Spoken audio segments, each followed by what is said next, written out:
Hey everybody, this is Dan Keldsen with Next Future Today, and I just wrapped up an interview with Patti Sanchez. She has tons of experience in storytelling, in visual presentations, creating awesome communications and marketing materials, helping leaders tell stories that help fire up the troops, get people excited for funding purposes, for marketing purposes, for all sorts of things. And this is part of a section of a series of people that I'm talking to specifically about storytelling and presenting information from a business context, typically from a startup to larger high-tech organization, but it could be applied anywhere. And we covered a lot of stuff. As always, I'm trying to expose sort of bigger picture ideas so that we get a sense as to what's possible that might be years down the pipe from where you're at currently and everything that you've learned, or reinforce what you've experienced yourself, and hopefully get very specific on how can you make better business-oriented stories specifically. And we go into that in a fair amount of detail. And it is really interesting as I'm talking to more people about storytelling in a business setting. How do you do that if you're not trained to do that? And most people aren't. If you have a journalistic background, that might have helped you because you're actually told to pluck out stories. But generally, we're not really taught how to do that, and we have to figure it out or never figure it out, and then we don't know what we're missing. So in this case, we talk a lot about what is a good business story? How do you pull stories out and mold them into a way that they are meant to be convincing and useful and persuading or whatever they're intended to be? For what audience, by the way? Is it a single audience? Are there different flavors of the story that need to be told to different audiences at different times? Does it change over time? Does it change? We talk about Jeffrey Moore's Crossing the Chasm, the bell curve idea. That's very famous in high-tech circles for the last 20, 30 years, something like that. Or you might know it as Rogers and Everett's diffusions of innovation model, basically the same thing. But Jeffrey Moore is most famous for that, and he extended it into a lot of different fascinating areas that are huge. And I hope that I can talk about it with maybe Jeffrey Moore himself at some point in the future. But if you are interested in building better business stories for internal purposes or external purposes, for customers, for partners, for your supply chain, all that kind of stuff, maybe to talk to the press, who knows? I think this episode is going to be very interesting to you. So let's get to it.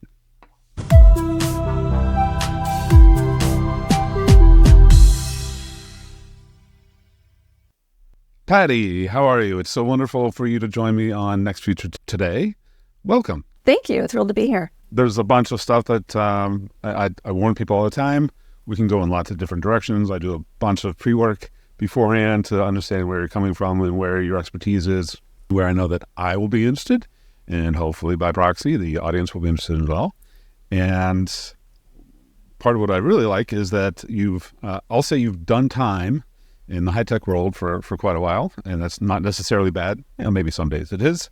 And I think broadly you're a communications professional, but your specialty probably is more on the storytelling and the visual presentation side of things. Is that fair? You nailed it. And lately I've been talking to a number of people about storytelling in business specifically because everybody says, oh, you need to tell stories and in business and life and whatever. As a leader, there's lots of different scenarios, but they never provide, how do you do that?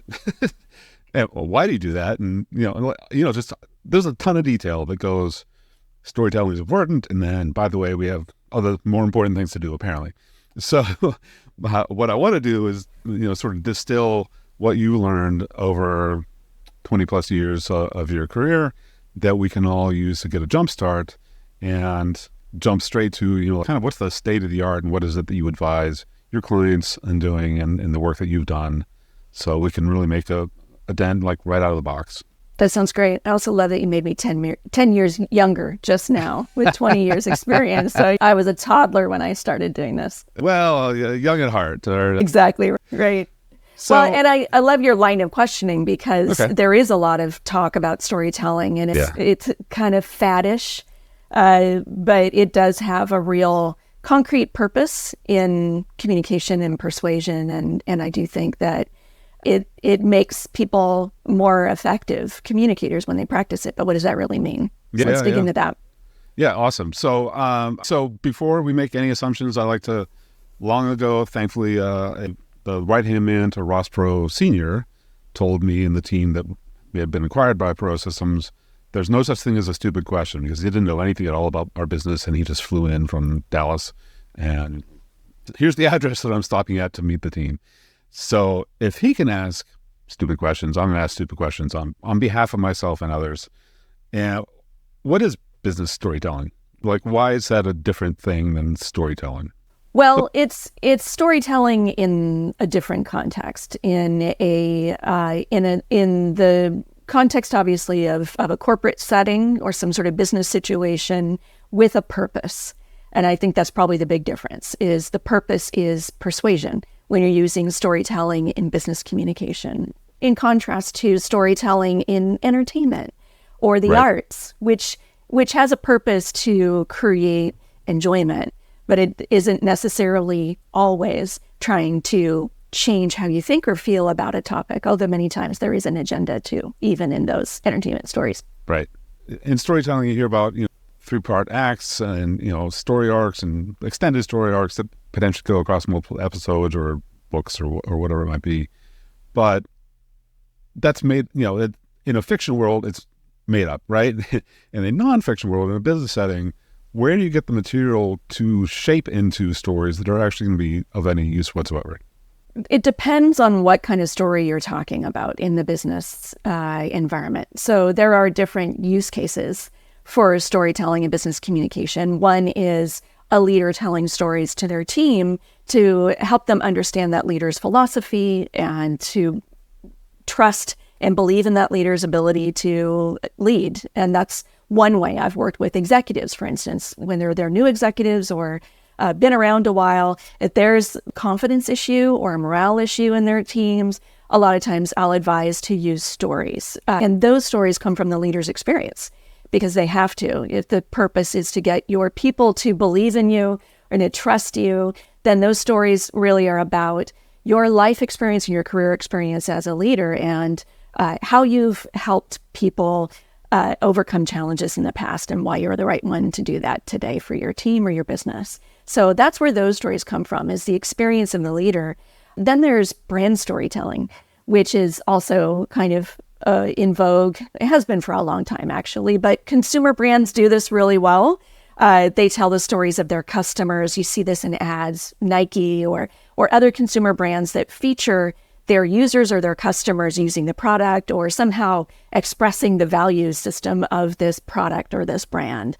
And those stories come from the people. They come from the customers themselves, or they may come from the history of the company.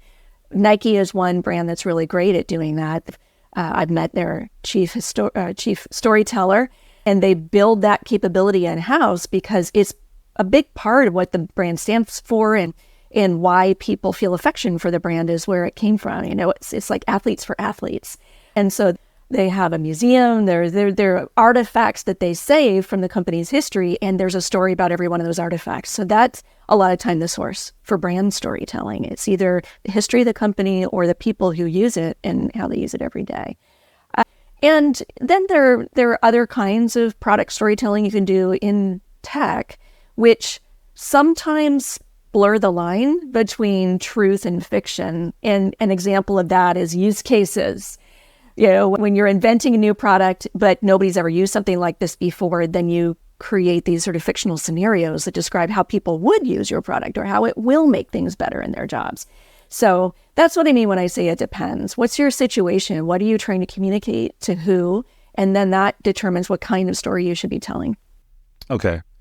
And so I think, at least for me and for most people that I ask at all about sort of business storytelling, it seems like usually it's focused on the external facing side. So it really is more like brand or product storytelling. But, I spent a lot of time earlier in my career doing consulting work, which was more about cultural issues and fixing bad employee experiences, which included HR-related things and also just the horrific systems that most of us have had to use at one point or another in our careers that were apparently not built for humans, or at least not for normal humans. So the internal side is always interesting to me, because I feel like if employees are treated well and honored in stories of success and acknowledgement of stories of failure, which is often really useful, in cultural situations, that leads to push into the outer world and sort of a respect for and an understanding of your customers. But am I alone? Am I just making this up, that it's really, it tends to be external, or how do you tend to see it? Well, I very much believe that story is a powerful tool for internal communication too, and for culture building and for talent development. All those examples that you described are really powerful uses of storytelling internally too, helping the employees of the company understand the core values and what those look like in practice. And so again, even big brands like Nike use stories internally too to teach people what it means when we articulate this particular value. And there will be stories about how that value came to be, or what it looks like when you practice that behavior, which are stories a lot of times about employees doing great things or doing the right thing. And that's just as powerful. I guess maybe the root of your question is there seems to be more talk, perhaps, about the external uses of story. That's what we see. Right. And we don't have as much insight into the ways that stories are being used internally to organizations. But that's 50% of the use of story as I see it in my experience. Okay. It's just as important. Okay. And as far as roles go, are there specific roles that are essentially for owning storytelling for the outside facing versus the inside facing? Are there names for those kind of roles? Interesting. There are very few companies I've run across that actually name a storyteller internally. As like I said, a brand like Nike has one. Levi Strauss used to have a historian and librarian who curated all their artifacts. So sometimes it has a label like that, like historian or storyteller or librarian, corporate librarian. Many times the title is communications, whether it's internal communications, corporate communications, brand communications, and story is a tool in their toolkit, but it's not the title that they carry. But I think everybody should see themselves as a storyteller in one way or another, because it's a human skill. You may not think you're good at it, but you actually do it. You do it in your everyday life. And I learned how to do it first from my parents, and the kind of things that happen around the dinner table or in the living room were often storytelling. My parents telling stories about how they met or what life was like when they were kids, or family history type stuff. And anything that happened of note in my family, particularly like bad or funny things, would turn into stories that everybody would tell over and over. Yeah. Well, I think that like a story is not just a reciting of facts, like this happened, that happened, no interpretation, no nothing. Probably the most boring facts too, in a lot of ways. That's a book report, not a story. But it seems like it's very easy to fall into that, because it's, most people that I know of, aside from people that I've hunted for, like you, who explicitly have learned about storytelling and have done it for a long time, I don't know a lot of people who learned like effective storytelling anywhere out in schooling from that perspective. So and I've heard a lot of really bad stories about bad stories. It can be done poorly, for sure. Yeah. It is an art, and it requires expertise to do it really well, to create a story that has kind of the maximum impact on an audience, that makes you feel all the feels and doesn't bore you or tire you out. That's a talent. But you can start really simply with storytelling too. And there is a discipline that learned it in college, and that's journalists. I took journalism classes in college. My degree is actually in public relations, but it was in the School of Mass Communication and Journalism. And so I learned writing through the journalistic lens. And one of the things that they taught us, the most basic tool for storytelling, is to ask questions. And it's the W questions, the W's in a how, who, what, where, when, why, maybe how. And those questions are the archaeological tools you can use. It's like a shovel and a pick that you can use to get at the facts of a story. And that's where you start. Yes, you can structure it. You should structure it and craft it so that it has a really great emotional arc for your audience. And you have to practice telling the story so that you don't bore the hell out of people when you do tell it.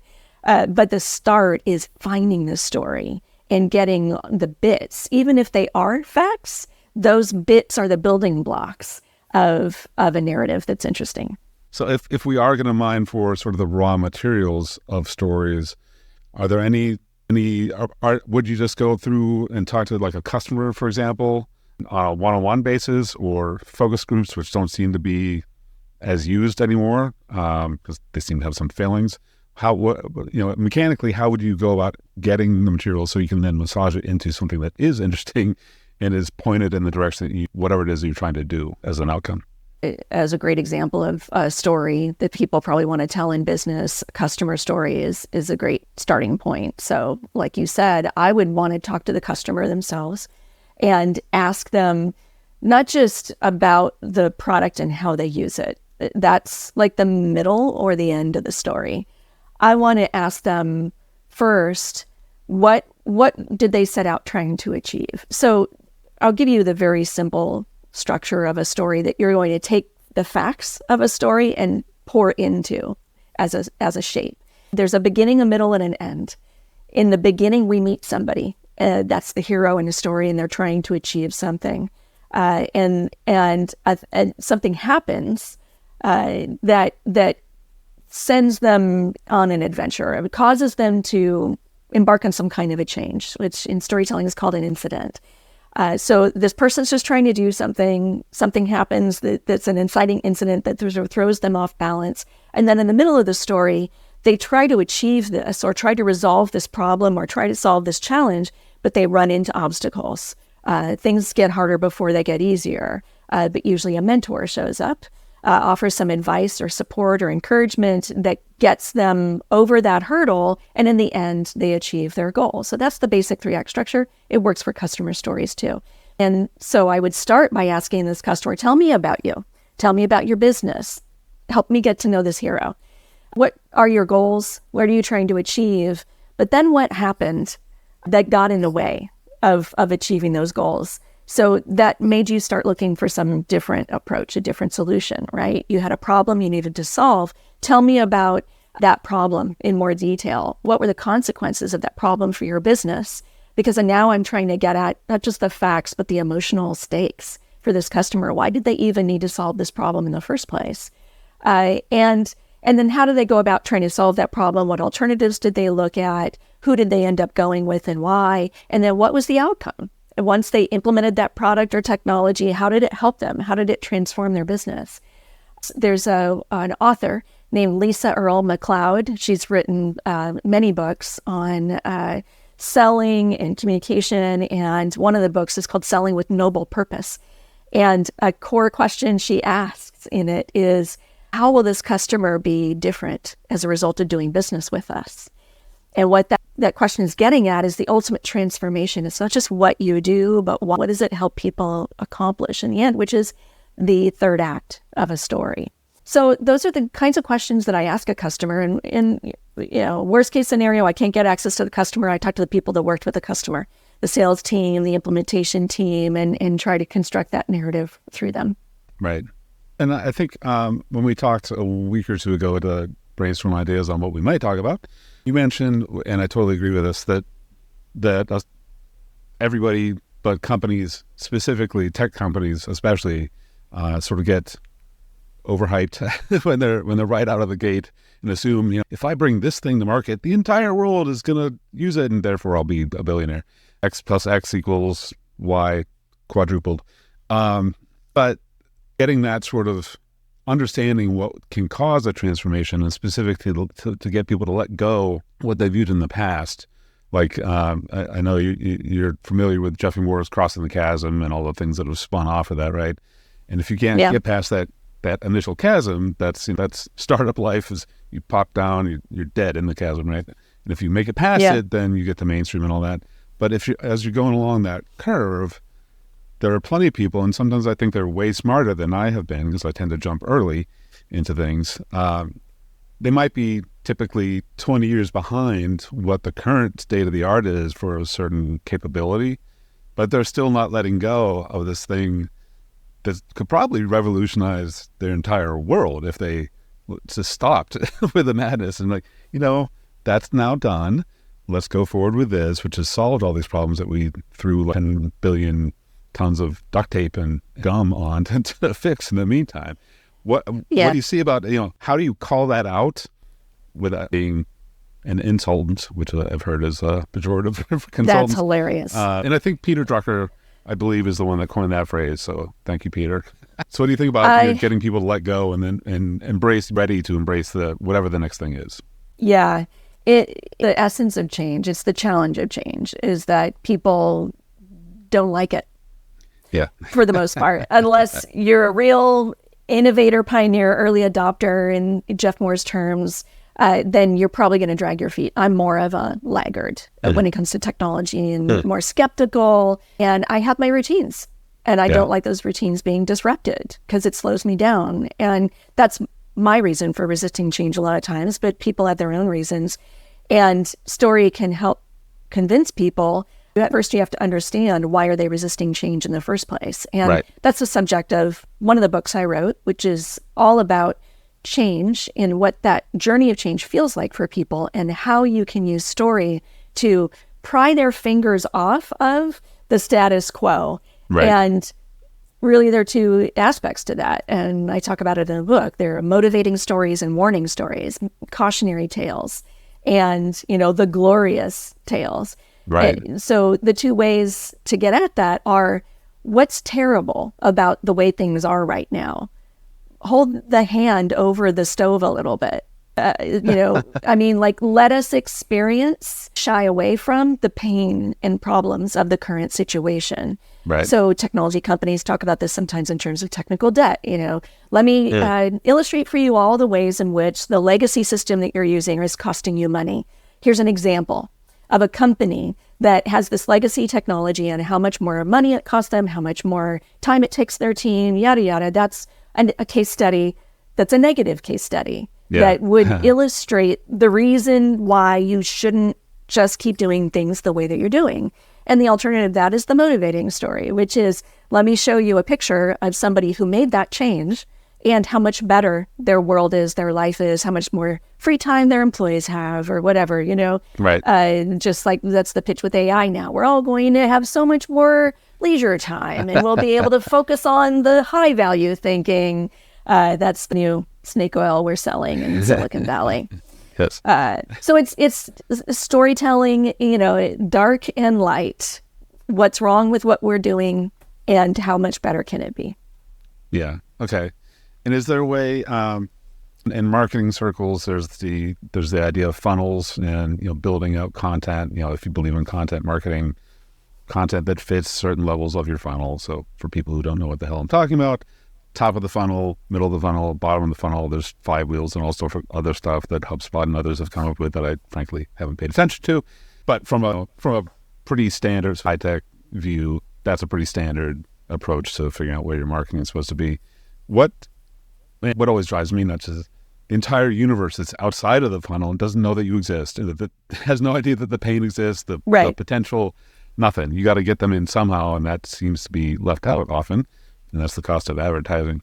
But if we sort of use that just real quick as a sort of gauge, I might need to tell different kinds of stories in those three sections of the funnels. Are there any memorable stories that you've helped to craft that fit into those, or just a way to think about what kinds of questions or stories you might ask or deliver in those stages?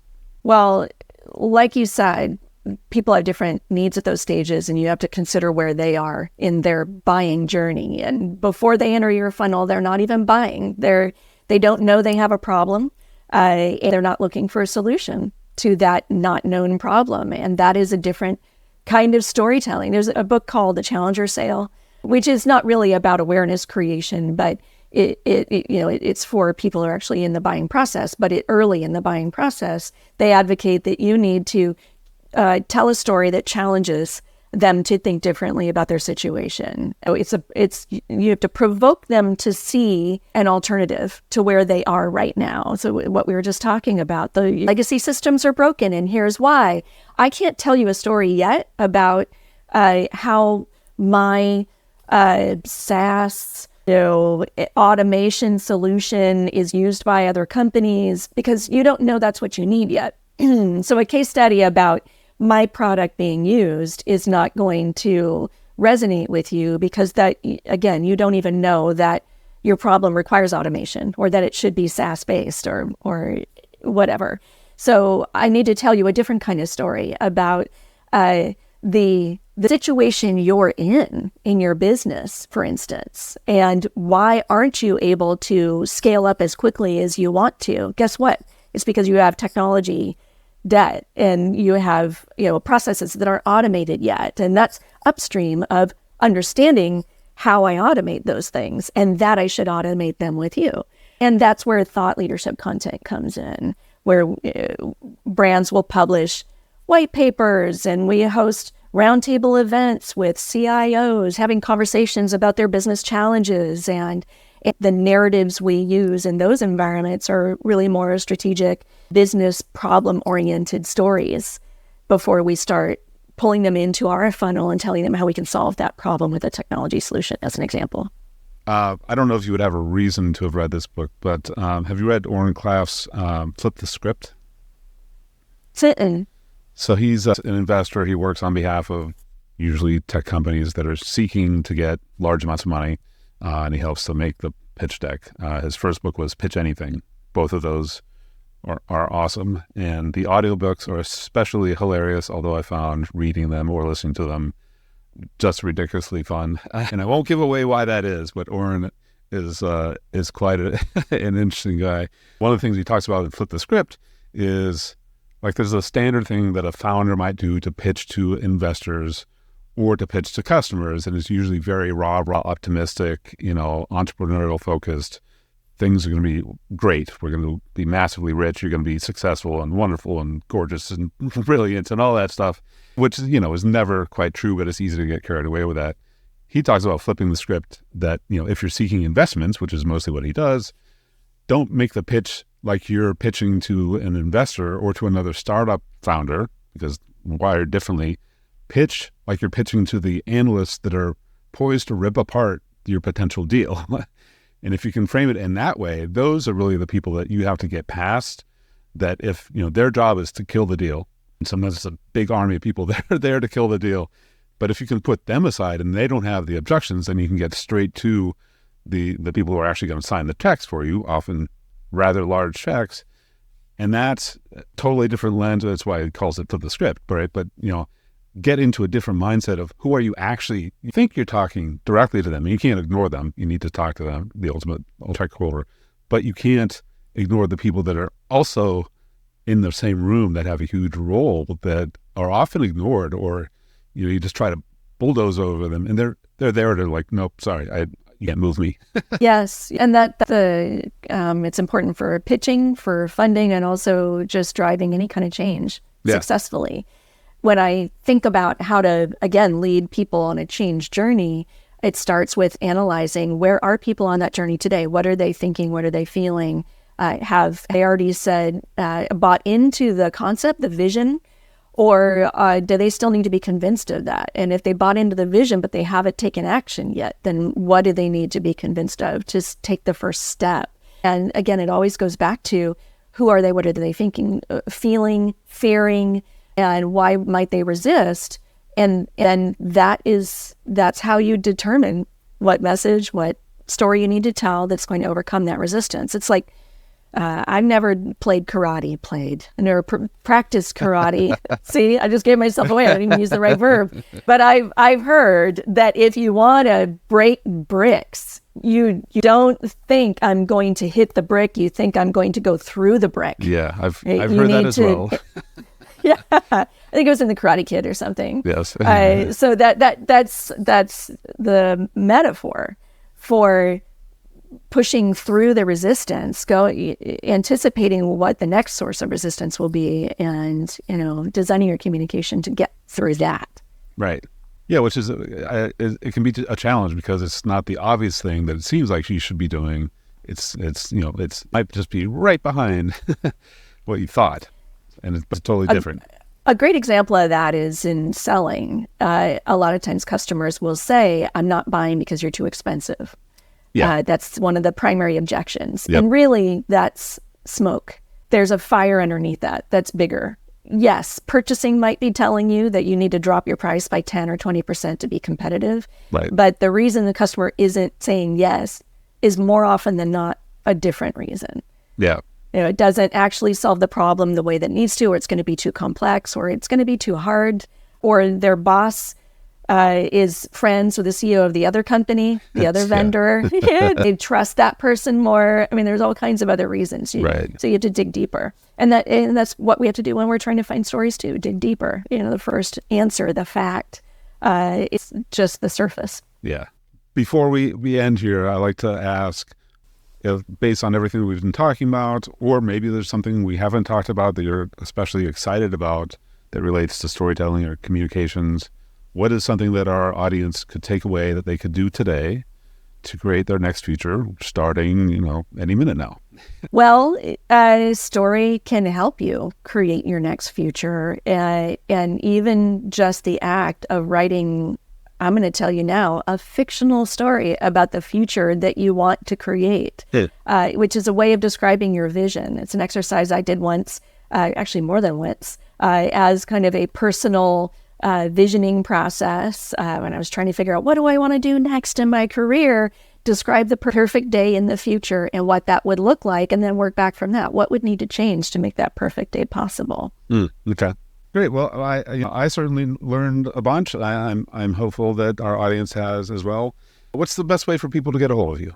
You can look me up on LinkedIn. I connect to just about everybody. Awesome. Well, Patti, thank you so much for making time to speak with me and be in this episode of Next Feature Today. There's a ton, clearly, that we could talk further about and go in all sorts of directions, which I hope with all my guests that we can do that in the future, maybe a couple months from now. And in the meantime, if there's anything that comes up that you particularly think our audience should know, let me know and we'll make it happen sooner.